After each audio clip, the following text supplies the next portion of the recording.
देखिए, now we are going to understand the concept of reason behind non conformity.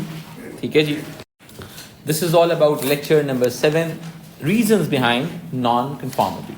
We need to understand this thing कि कोई इंसान non conformist वे में act क्यों करता है. ठीक है, चलिए जी स्टार्ट करते हैं रीजंस बिहाइंड नॉन कन्फॉर्मिटी को. कि हम ये जानने की कोशिश कर रहे हैं कि नॉन कन्फॉर्मिटी होती क्यों है.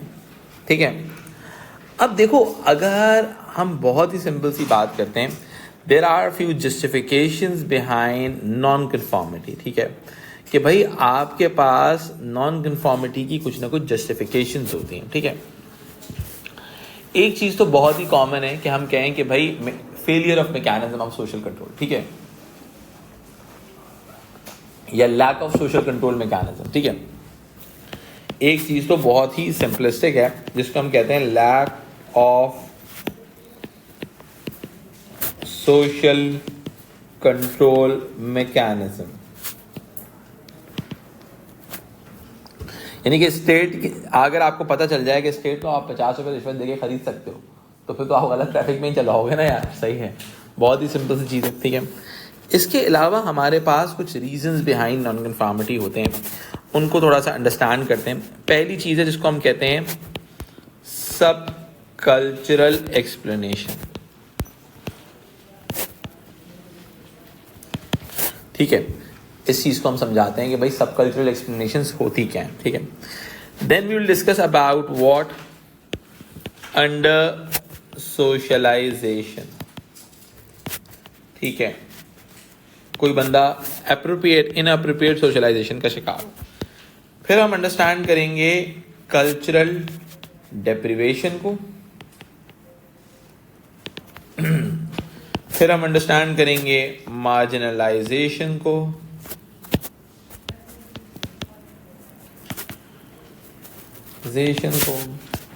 और फिर हम अंडरस्टैंड करेंगे रेजिस्टेंस को. This could be the reasons behind non conformity. ठीक है, कि ये रीजंस हो सकते हैं नॉन कन्फॉर्मिटी के हवाले से. ठीक है, अब हम आगे लेके चलते हैं. जब हम सब कल्चरल एक्सप्लेनेशंस की बात करते हैं, अच्छा जी, सब कल्चरल का मतलब क्या होता है. देखो, एक चीज होती है जिसको हम कहते हैं main stream culture. Main stream culture जो कि सोसाइटी का कोर कल्चर होता है, जो सोसाइटी का कोर कल्चर होता है. अच्छा, अब ऑटोमेटिकली उस मेन स्ट्रीम में से क्या निकलता है मेरा बेटा? सब कल्चर निकलता है. सही है, इसको हम कहते हैं variation in main stream culture. जी मेरा बेटा, तो ऑटोमेटिकली मेरा बेटा होता क्या है, अब हर सोसाइटी का एक लोकल होते हैं जो मेन स्ट्रीम कल्चर को फॉलो कर रहे होते हैं, और सोसाइटी के अंदर सब कल्चर्स फॉर्मुलेट होते हैं. एवरीवन, ये सब कल्चर कैसे फॉर्मुलेट होते हैं? We need to understand this thing. ये सब कल्चर कभी कभी क्लास की बेसिस पे डेवलप होते हैं, जैसे कि working class sub culture. Working class sub culture. अच्छा जी, फिर ऑटोमेटिकली और किस तरह से डेवलप होते हैं? हमारे एथनिसिटी की बेसिस पे डेवलप होते हैं, लेकिन लाइक माइनॉरिटी सब कल्चर. ठीक है, लाइक बहुत सिंपल सी बात है, देसी इंडिविजुअल्स, देसी कल्चर इन यूके और यूएई. ठीक है, अब ऑटोमेटिकली क्या हुआ? इट इज अ पॉसिबिलिटी कि भाई एक सोसाइटी के अंदर सब कल्चर जो हो वो क्या कर रहा हो मेरा बेटा, वो सब कल्चर मेन स्ट्रीम कल्चर से कॉन्ट्रडिक्शन क्रिएट कर रहा हो. क्या क्रिएट कर रहा हो मेरा बेटा? कॉन्ट्रडिक्शन. सही है, अब बहुत ही सिंपल सी बात है, इट इज अ पॉसिबिलिटी कि भाई आपका जो सब कल्चर है वो सब कल्चर कोर कल्चर के साथ नॉन कन्फॉर्मिस्ट हो. क्या हो मेरा बेटा? Non conformist. बहुत ही सिंपल सी बात है. एग्जाम्पल लेते हैं. अगर मैं बहुत ही सिंपल सी बात करता हूं आपसे, भाई एग्जाम्पल लेते हैं पाकिस्तान।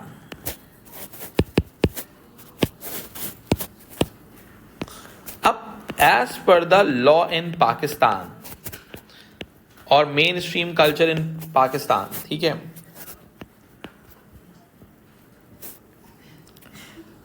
अगर मैं बहुत ही सिंपल सी बात करूं पाकिस्तान के अंदर, अगर मैं बात करूं कंजम्पशन ऑफ अल्कोहल के बारे में, ठीक है, अब मेन स्ट्रीम कल्चर के मुताबिक ये चीज जो है क्या है मेरा बेटा, नॉन कन्फॉर्मिस्ट है। Main stream culture consumption of alcohol को नॉन कन्फॉर्मिटी डिक्लेयर करता है, बट एज पर माइनॉरिटी सब culture this is a conformist act.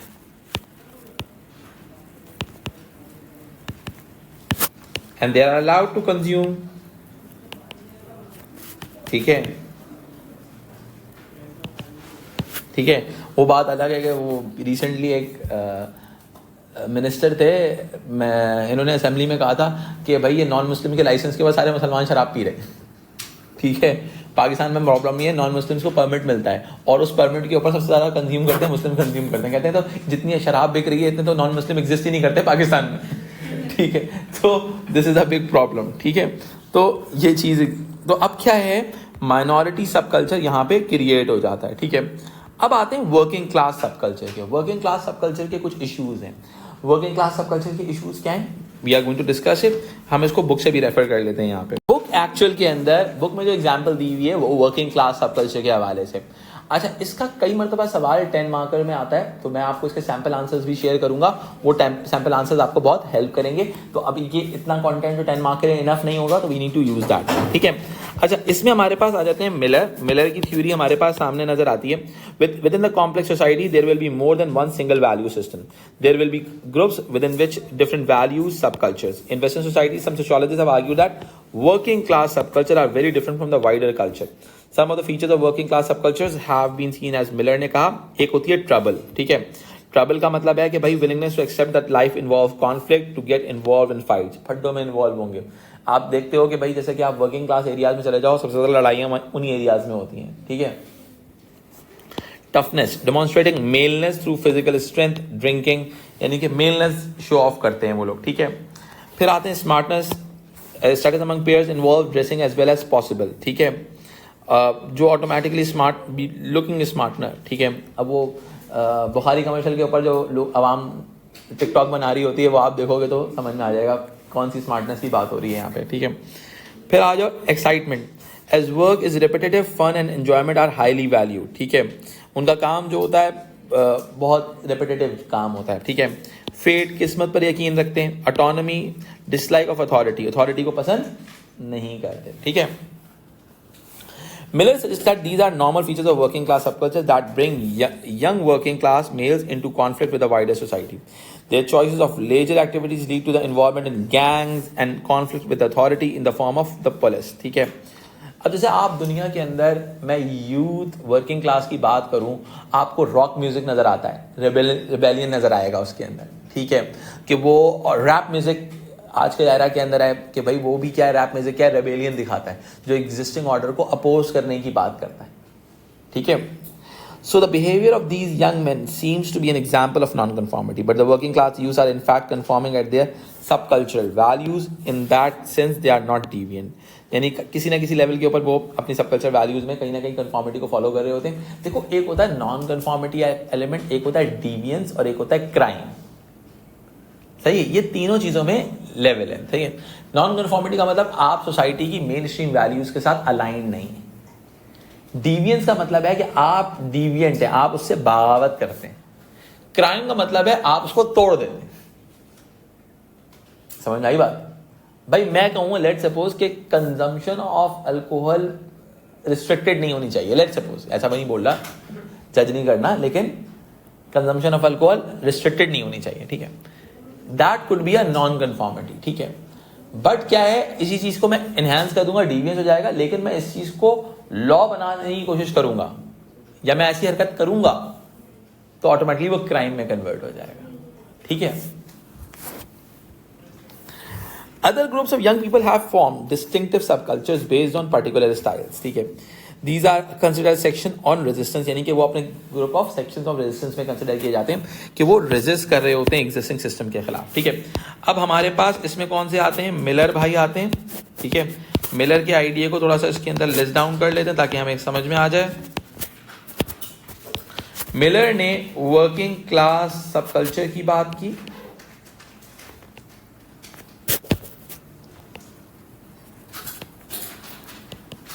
ठीक है।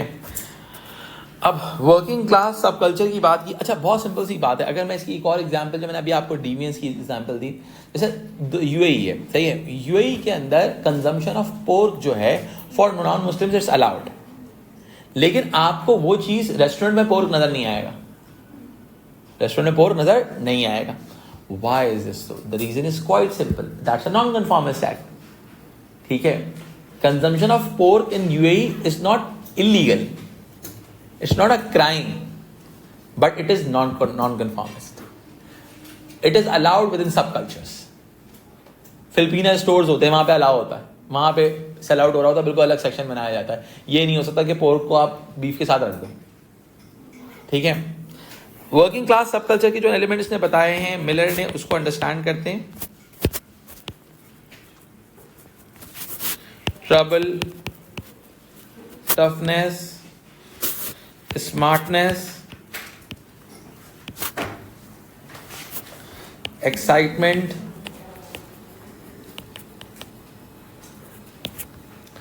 फेट, उनको किस्मत पर यकीन नहीं होता, वो किस्मत पर यकीन होता है, भाई किस्मत में ये लिखा हुआ था इसीलिए ये हो रहा है, ठीक है। ऑटोनॉमी, उनको आज़ादी चाहिए होती है, ठीक है, बिकॉज वो अथॉरिटी को लाइक नहीं करते। सो जनाब, यहां तक हमें एक बात समझ में आती है, सब कल्चरल एक्सप्लेनेशन। एग्जाम में सवाल क्या आ सकता है, subcultural explanations could be the reasons, subcultures could be the reason behind non conformity. ये सवाल आ सकता है 10 और 6 के अंदर, ठीक है। 10 में इसके सारे पॉइंटर्स आ जाएंगे, इसके एडिशनल पैराग्राफ में आपसे शेयर करूंगा, ठीक है जी। आगे बढ़ते हैं जनाब, इस कॉन्सेप्ट को थोड़ा सा आगे लेके चलते हैं। Now we are going to understand another one which is all about under socialisation, कि आप अंडर सोशलाइजेशन की वजह से क्या हो सकता है।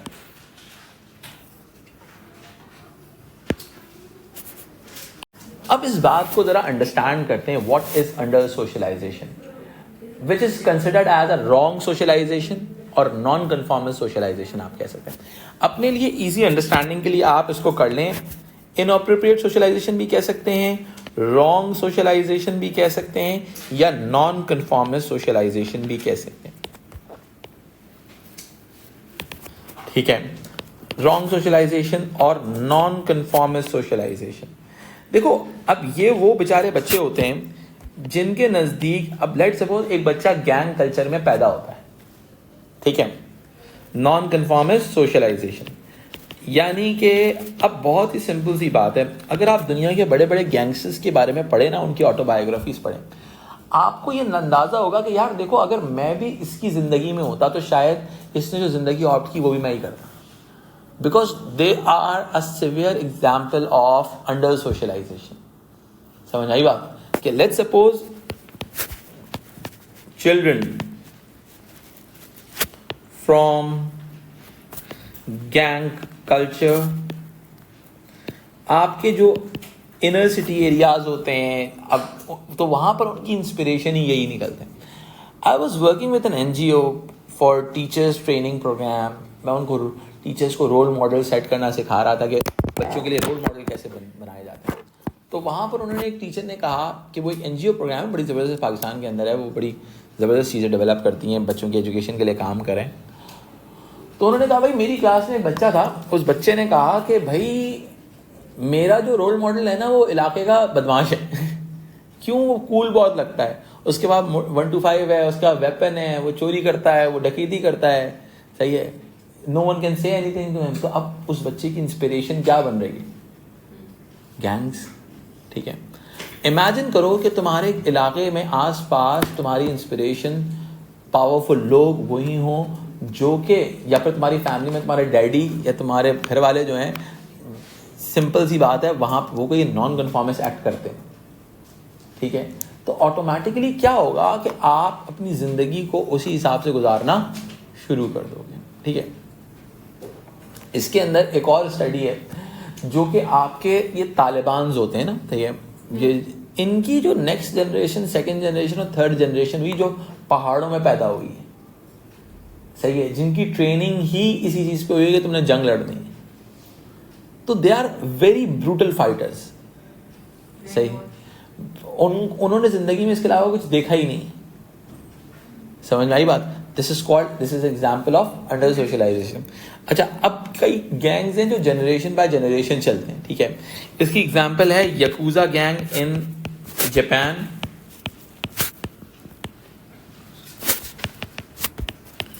इन जापान, ठीक है। तो ऑटोमेटिकली क्या है, this is the example of under socialisation, ठीक है, कि ये लोग जो हैं अंडर सोशलाइज हैं, इनअप्रोप्रिएट सोशलाइजेशन जो है ये लोग बेयर कर रहे हैं, ठीक है।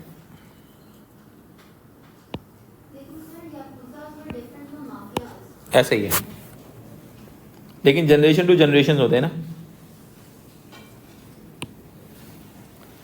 अच्छा जी, अब इस चीज को आगे लेके चलते हैं। Another explanation of deviance is that socialization has been partial or unsuccessful, ठीक है, यानी कि सोशलाइजेशन एक अनसक्सेसफुल फॉर्म के अंदर है to go. During primary socialisation individual internalise the norms and values of the family then the wider society. अब ज़रा सोचो कि जो लोग, जिनके बच्चे ड्यूरिंग द तालिबान वॉर पैदा हुए और उन्होंने वही जनरेशन के अंदर आँख खोली है, क्योंकि तालिबान जितने भी थे या फिर आप कह लो ये जो अलकायदा के जितने भी लोग थे, वो सीन ये था कि वो अपनी पूरी फैमिली को साथ लेके चलते थे। 3-3 4-4 बीवियाँ होती थी, वो साथ साथ चल रहे हैं, ठीक है, बच्चे पैदा हो रहे हैं, एक पूरी उनकी एक अलग ज़िंदगी है, ठीक है, डॉक्यूमेंट्रीज बनी है इनके ऊपर बड़ी ज़बरदस्त। तो अब ऑटोमेटिकली वो एक्सटर्नल सोसाइटी के साथ कम्युनिकेट नहीं कर रहे, एक्सटर्नल सोसाइटी में कम्युनिकेट नहीं कर रहे, ठीक है। और जब वो एक्सटर्नल सोसाइटी के साथ कम्युनिकेट नहीं कर रहे हैं ना, तो automatically they are under socialise, उनके नज़दीक वही रियलिटी जो उनको सिखाया जा रहा है, ठीक है। Now we to understand the reason behind non-conformity, that is cultural deprivation. Some people are culturally deprivated. Some people are culturally deprivated. ठीक है। अब देखो होता क्या है, कल्चर ऑफ non-conformity एग्जाम्पल लेते हैं। इसमें हमारे पास एक बॉर्जियो, एक थ्योरिस्ट आते हैं। आपके पास वर्किंग क्लास, एथनिक माइनॉरिटी, वो एक्चुअली ये सब कल्चरल एक्सप्लेनेशन के साथ ही इंटरलिंक्ड होती है ये चीज़। एथनिक माइनॉरिटी ये क्या होती है, इसको अब देखो, मेन स्ट्रीम कल्चर मेजॉरिटी की नज़र में ये घटिया लोग हैं, सही है। ये उन्होंने क्या बना दिया, एक अजम्पशन क्रिएट कर दी कि ये लोग बुरे लोग हैं, ठीक है।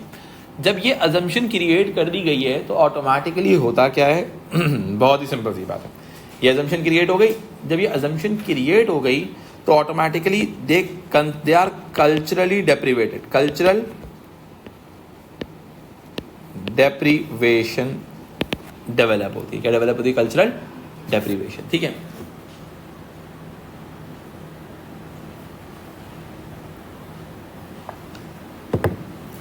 अब आते हैं बहुत ही सिंपल वर्ड्स में, ठीक है।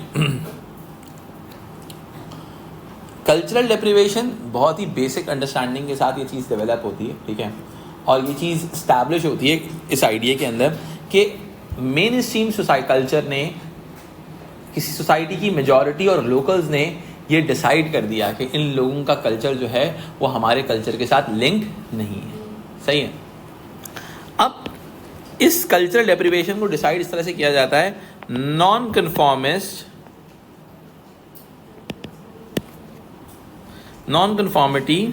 As per main stream culture. अब एग्जाम्पल लेते हैं। अब देखो मेरी बात सुनो, working class are facing issues in terms of economic matter. अब होता क्या है, they go for immediate gratification. किसकी तरफ चले जाते हैं बेटा? इमीडिएट ग्रेटिफिकेशन का मतलब क्या होता है? स्टॉप स्टडिंग स्टार्ट वर्किंग, ठीक है। इमीडिएट ग्रेटिफिकेशन, अब जब इमीडिएट ग्रेटिफिकेशन की तरफ जाते हैं ये लोग, तो ऑटोमेटिकली होता क्या है, they are going for stop studying and start working, ठीक है। Stop studying and start working, ठीक है। Stop studying and start working, क्या आपने स्टडी को रोकना है और आपने वर्किंग को स्टार्ट करना है, इकोनॉमिक वर्क। अब होगा क्या, ये काम कोई अच्छा काम तो है नहीं। मिडिल क्लास और वर्किंग क्लास, अपर क्लास क्या करती है, वो deferred gratification, first study and then work. समझ में आई बात? First study and then work. तो अब ऑटोमेटिकली लेट सपोज तुम्हारा कोई मेड वगैरह है, अब लेट सपोज आपके साथ स्टाफ काम कर रहा होता है, सपोर्ट स्टाफ, ये बहुत सारे लोग अपने बच्चों की पढ़ाई छुड़वा देते हैं। अब बहुत सिंपल सी बात है, खुदा ना खासा मिडिल और अपर क्लास के अंदर जितने बुरे हालात भी हो, बच्चे की पढ़ाई नहीं छुड़ाई जाती। कुछ नहीं तो घर वाले खुद पढ़ाएंगे, बिकॉज उनके नज़दीक, वर्किंग क्लास के नज़दीक पढ़ाई जो है, एजुकेशन जो है, वो एक लग्जरी है। एजुकेशन इज अ लग्जरी, क्योंकि वो खुद पढ़े लिखे नहीं होते। तो this is the idea of cultural deprivation, सही है। इसकी एक बहुत बड़ी वजह साइकिल ऑफ डेप्रिवेशन भी होता है, ठीक है। Actually they are not having any inspiration, ठीक है, और उनको लगता है कि इससे कोई फायदा नहीं होने वाला, बिकॉज उनकी एजुकेशन ने, बिकॉज उनके पास इतनी कोई लेस प्रिविलेज एजुकेशन होती है कि वो कोई इतना इकोनॉमिक इम्पैक्ट क्रिएट नहीं कर पाते। समझ में आई बात? दैट्स वाई इसी चीज़ को तो कल्चरल डेप्रिवेशन कहते हैं। वैल्यूज एंड नॉर्म्स की understanding, wrong values and norms की अंडरस्टैंडिंग। क्लियर होगी बात? यहाँ तक समझ में आती है बात? अब जरा सा इस कॉन्सेप्ट को बुक के से रेफर करते हैं। A further argument suggests that some group is socially lack the attitudes and values which would allow them to be successful. For example, obtaining qualification. Obtaining qualification का मतलब है लॉन्गर रन में आपको problem, आपको थोड़ा सा बेयर करना पड़ेगा। And being upward socially mobile. For example, the working class having a different set of values from those that are dominant places, such as groups at a disadvantage. For example, to succeed in education, it helps you to be able to take long-term view, working hard and positioning leisure. That is to defer gratification. यही वही वाली बात जो मैंने आपको समझाई कि deferred gratification जो होती है मिडिल एंड अपर क्लास करती है, और immediate gratification पे आपकी working class चली जाती है। Children whose family background has socialized them into the thinking and acting like this stand a better chance of success.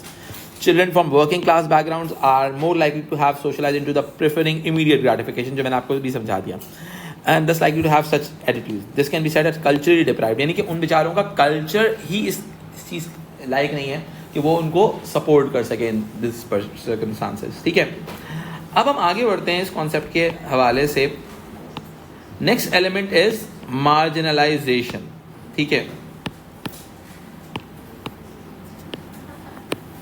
अब देखो, कुछ लोगों को आप क्या करते हो, आपकी सोसाइटी क्या करती है, इग्नोर करती है।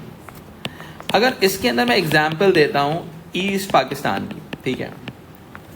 ईस्ट पाकिस्तान, इसमें भी आएगी एग्जांपल और आगे भी एग्जांपल आएगी। Bengal is always a matter of resistance. अगर आप हिस्ट्री ऑफ बंगाल पढ़ते हैं तो अंग्रेज़ ने, आप जिस खित्ते में रहते हैं, जिस पार्ट में रहते हैं, सिंध, पंजाब, KPK, बलूचिस्तान वगैरह, इसको तो आराम से अंग्रेज़ ने कब्जा कर लिया था, ठीक है। अंग्रेज़ अगर आप देखो तो सबसे पहले इस एरिया के अंदर कब्जा करके चिल मार के बैठा हुआ था। अंग्रेज़ को जो सबसे ज़्यादा स्ट्रगल मिली थी ना, वो मिली थी बंगाल में, ठीक है। तो वो मैं रेजिस्टेंस में भी वो समझाऊंगा उस टॉपिक को। सबसे पहली चीज़ आती है मार्जिनलाइजेशन। अगर आप इधर देखिएगा, समझिएगा मेरी बात को। सम सोशल ग्रुप्स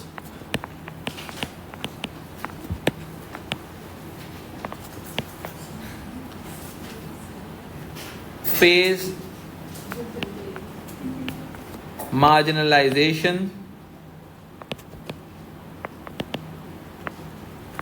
ठीक है। Some social group face marginalisation, यानी कि वो pushed towards the margins of society, pushed towards the margin of society. ये कभी कभी प्लान भी होती है और कभी कभी इग्नोरेंस की वजह से भी होती है, pushed towards the margins of society. एक चीज समझाता हूँ, यानी कि उनके पास राइट्स नहीं होते, ठीक है, राइट्स का मसला होता है, ठीक है, उनके पास अपॉर्चुनिटीज का मसला होता है, लाइक कोटा सिस्टम, उनको कोटे के अंदर हिस्सा नहीं मिल रहा होता, ठीक है, तो ऑटोमेटिकली क्या होता है, टेक्निकली वो सोसाइटी की मार्जिन में चले जाते हैं. बहुत सिंपल सी एग्जांपल लेते हैं, ठीक है. ईस्ट पाकिस्तान के वक्त क्या था कि ईस्ट पाकिस्तान, जबकि पाकिस्तान की 55% पॉपुलेशन ईस्ट पाकिस्तान में रहती थी, बट उनको गवर्नमेंट ऑफिस के अंदर, उनको कॉर्पोरेट ऑफिस के अंदर एक लोअर क्लास सिटीजन या सब स्टैंडर्ड सिटीजन कंसिडर किया जाता था. नौकर बंगाली होगा, मालिक पंजाबी होगा. जब ये अजम्पशन क्रिएट हो गई तो they face marginalisation, they face, तो दे उस ऑपरेशन के खिलाफ वो खड़े हो गए. जब वो खड़े हुए तो आपने कहा these people are non conformist to the country's values. Actual में बहुत, अब जैसे let's suppose black life matter, ठीक है, जॉर्ज फ्लॉयड वाला इंसिडेंट था, इसकी भी एग्जांपल आ सकती है. जॉर्ज फ्लॉयड वाले इंसिडेंट के बाद हुआ क्या, हुआ ये कि जो रेसिज्म था, ठीक है, रेसिज्म हो गया, ठीक है. अब अगर कई मरतबा रेसिज्म की वजह से मार्जिनलाइजेशन हो जाती है तो वो अपराइजिंग में कन्वर्ट होती है. होता क्या है, सबसे पहले होती है मार्जिनलाइजेशन, किसी को आप राइट्स नहीं दे रहे हो उसके, ठीक है. मार्जिनलाइजेशन के बाद क्या होता है, लोग नॉन कन्फॉर्मिस्ट हो जाते हैं, नॉन कंप्लाइंट हो जाते हैं, ठीक है. वो कहते हैं हमने आपके साथ रहना ही नहीं है, we need a separate state, we need a separate country.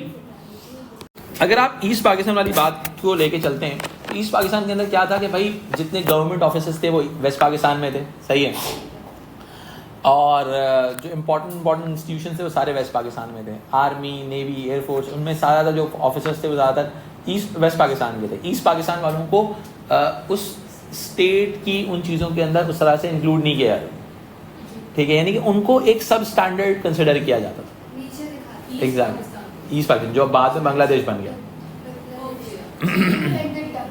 Yes yes 2% के लोग, अब वो 2% को जो एक्चुअली मतलब exactly 1% is I think 3 rupees. Okay, so अब देखो मेरी बात सुनो.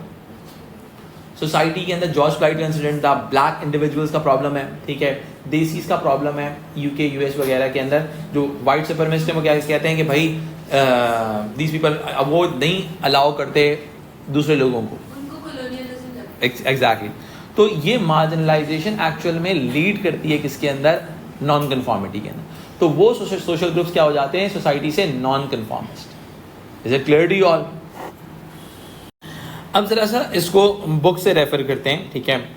तो जनाब हमें क्या नजर आता है ये चीज़, some individuals and groups are pushed to the fringes of society, यानी कि सोसाइटी के अंदर उनको राइट्स नहीं मिल रहे, उनको बिल्कुल मार्जिन ऑफ सोसाइटी के ऊपर हिट किया जा रहा है, both economically and politically, economic opportunities की फॉर्म में और पॉलिटिकल रिप्रेजेंटेशन की फॉर्म में, ठीक है. In the UK the term marginalisation has been applied particularly to the working class youth of inner city areas. These areas lack resources and facilities, the schools may not be good and there are few job opportunities. The concerns of young people have not been taken seriously by the authorities. They have no politicians to speak on their behalf. With high rates of unemployment, they can feel that they have no future. This weakens the hold of the dominant value system and ideology over them because they do not feel that society is doing anything for them. They may develop subcultures that express resistance और turn form of deviance such as drug taking and minor crimes. ठीक है, अब बहुत simple सी बात है, अगर आप कराची का इंफ्रास्ट्रक्चर को उठा के देखते हैं तो कराची इज फेसिंग मार्जिनलाइजेशन, ठीक है, कोटा सिस्टम के मसले हैं, यहाँ पर जॉब अपॉर्चुनिटीज़ का बड़ा मसला है, ठीक है, यानी कि लोकल्स को जॉब नहीं मिलती है, यहाँ पे गवर्नमेंट अपॉर्चुनिटीज़ नहीं मिलती हैं, कोई फैसिलिटीज़ नहीं है उस तरह की जिस तरह की दूसरे पाकिस्तान के अंदर है. अगर आप पाकिस्तान के दूसरे शहरों में जाएँ तो आप बोलोगे यार ये कौन से शहर है, ये पाकिस्तान का हिस्सा है, क्योंकि हमारे नज़दीक तो पाकिस्तान कराची था, ठीक है. तो ऑटोमेटिकली इट हैपन्स, दिस में लीड टू अ रेजिस्टेंस. लोग पसंद नहीं करते, यहाँ के लोग गवर्नमेंट को इतना पसंद नहीं करते. क्यों नहीं पसंद करते? वजह ये कि भाई वो बोलते हैं यार कि ये ज़िंदगी है जीने वाली, ठीक है, ये गंदी से पैसे, हर चीज़ से सिक्योरिटी पैसों से ख़रीदें, पानी पैसों से ख़रीदें. तो अब दिस इज़ कॉल्ड मार्जिनलाइजेशन, सही है. अब ऑटोमेटिकली इस चीज़ को थोड़ा सा आगे लेके चलते हैं। इसी मार्जिनलाइजेशन से होता क्या है, एक एलिमेंट क्रिएट होता है जिसको हम रेजिस्टेंस कहते हैं। क्या कहते हैं बेटा? रेजिस्टेंस। ठीक है, लोग क्या करते हैं, फिर रेजिस्ट करना शुरू करते हैं, नॉन कंप्लाइंट हो जाते हैं। ठीक है, सोसाइटी उनके खिलाफ एक्शन भी ले सकती है। ठीक है, अब होता क्या है, against the system non compliant हो जाते हैं लोग। रेजिस्टेंस क्या है? नॉन कंप्लाइंट हो जाते हैं। नॉन कंप्लाइंट का मतलब कि भाई वो सिविल डिसोबीडियंस भी हो सकती है। सिविल डिसोबीडियंस का मतलब है हम टैक्सेस नहीं देंगे, हम बिल्स पे नहीं करेंगे। ठीक है, this is also a part of resistance. ठीक है, इसके अंदर क्या हो जाता है, आप प्रोटेस्ट करते हैं लोग, सोशल मूवमेंट भी हो सकती है। ठीक है, अब ऑटोमेटिकली जो रेजिस्टेंस है, अब देखिएगा एवरीवन हियर समझिएगा, इस आइडिया को प्रेजेंट करने वाले थे न्यू मार्क्सिस्ट। अब ये टर्म कहाँ से पैदा हुई? मार्क्सिज्म आपने पढ़ा था। कंटेम्प्रेरी सोसाइटी के अंदर जो मार्क्सिस्ट होते हैं हम उनको न्यू मार्क्सिस्ट के नाम से याद करते हैं। ठीक है, कि ये लोग क्या हैं बेटा, ये कंटेम्प्रेरी सोसाइटी के अंदर मौजूद मार्क्सिस्ट हैं। ठीक है, अब ये लोग क्या डिस्कस करते हैं, ये लोग बहुत ही सिंपल सी बात डिस्कस करते हैं। ये लोग ये डिस्कस करते हैं बेटा कि भाई सोसाइटी के जो वर्किंग क्लास ग्रुप्स होते हैं,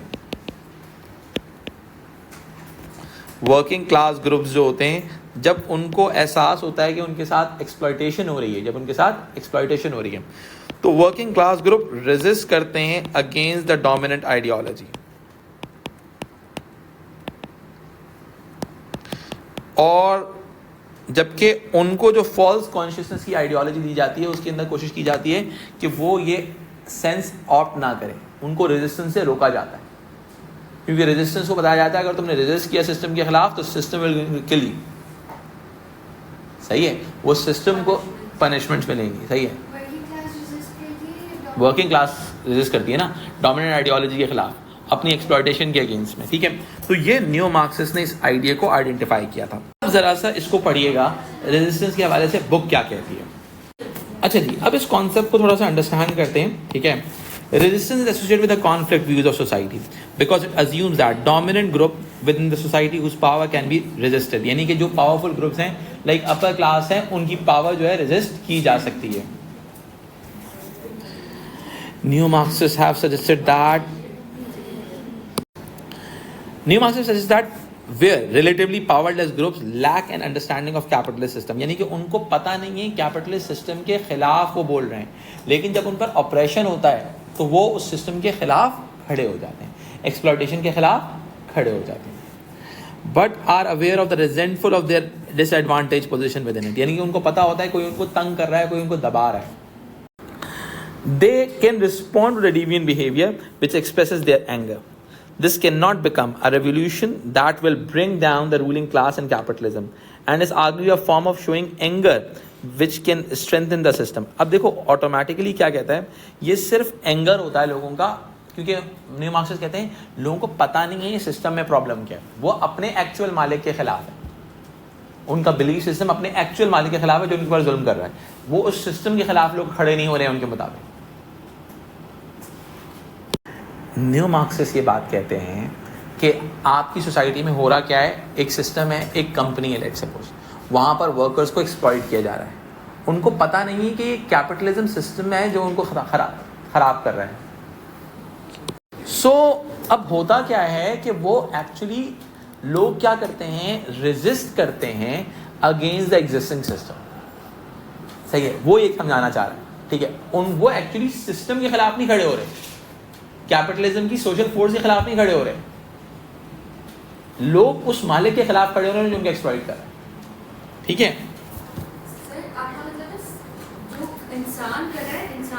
हाँ, this is used to explain the deviant behaviour of youth subculture. Youth subculture उस सिस्टम के खिलाफ है। Young people are relatively free to resist, they are less likely to have long term financial commitments, families to support और jobs they might lose, यानी कि उनको पता है नौकरी से निकाल देगा मैक्सिमम, पता क्या करेगा। ठीक है, so they are relatively weak point where resistance to the dominant ideology can be expressed। ठीक है, यानी कि जब उनको एक्सप्रेस करनी होती डोमिनेंट आइडियोलॉजी के खिलाफ तो वो खड़े हो जाते हैं। Young people face problems they can temporarily solve through rejecting the dominant values of society, which may seem to have rejected the young people through their choice of style, appearance and behavior. यानी कि वो non conformist show करते हैं. जैसे rock music हो गया, rap music हो गया आज के दौर में, वो क्या है, वो एग्जिस्टिंग रेजिस्टेंस कर रहे हैं अगेंस्ट द सिस्टम जो उनको एक्सप्लॉइट कर रहा है.